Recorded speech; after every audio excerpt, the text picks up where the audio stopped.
Puis est venu le tour de l'Irak, de la Libye et de la Syrie. L'utilisation illégitime de la force militaire contre la Libye, la dénaturation de toutes les décisions du Conseil de sécurité de l'ONU sur la question libyenne, conduit à la destruction complète de l'État.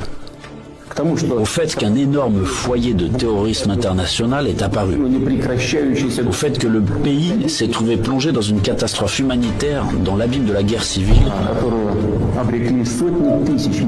qui a duré plusieurs années et se poursuit encore, la tragédie à laquelle des centaines de milliers, des millions de personnes ont été condamnées, non seulement en Libye, mais dans toute cette région, a provoqué un exode migratoire massif de l'Afrique du Nord et du Moyen-Orient vers l'Europe.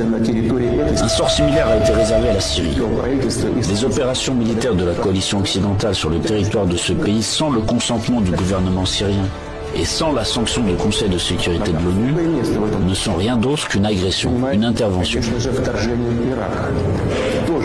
Cependant, l'invasion de l'Irak, qui n'avait aucun fondement juridique non plus, occupe une place particulière. Comme prétexte, ils ont choisi les prétendues informations fiables dont auraient disposé les États-Unis sur la présence d'armes de destruction massive en Irak. Pour preuve, le secrétaire d'État américain agitait publiquement devant le monde entier un tube rempli de poudre blanche assurant tout le monde qu'il s'agissait d'une arme chimique en cours de développement en Irak. Et puis il s'est avéré que tout cela était une manipulation, du bluff.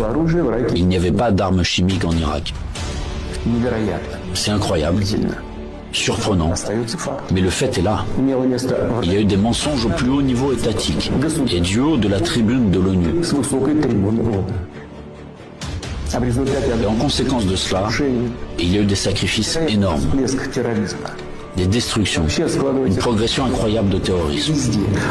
En fait, on a l'impression que pratiquement partout, dans de nombreuses régions dans le monde, là où l'Occident vient mettre en place son ordre, cela se termine en blessures sanglantes qui ne cicatrisent pas, en plaies que sont le terrorisme international et l'extrémisme.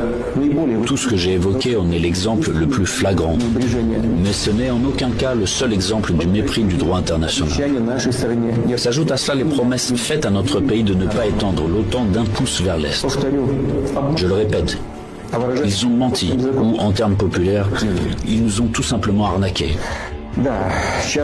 Oui, on entend souvent dire que la politique est quelque chose de sale. Peut-être, mais quand même pas à ce niveau-là. Après tout, un tel comportement de tricheur contredit non seulement les principes des relations internationales, mais surtout les normes de moralité et d'éthique généralement reconnues. Où sont la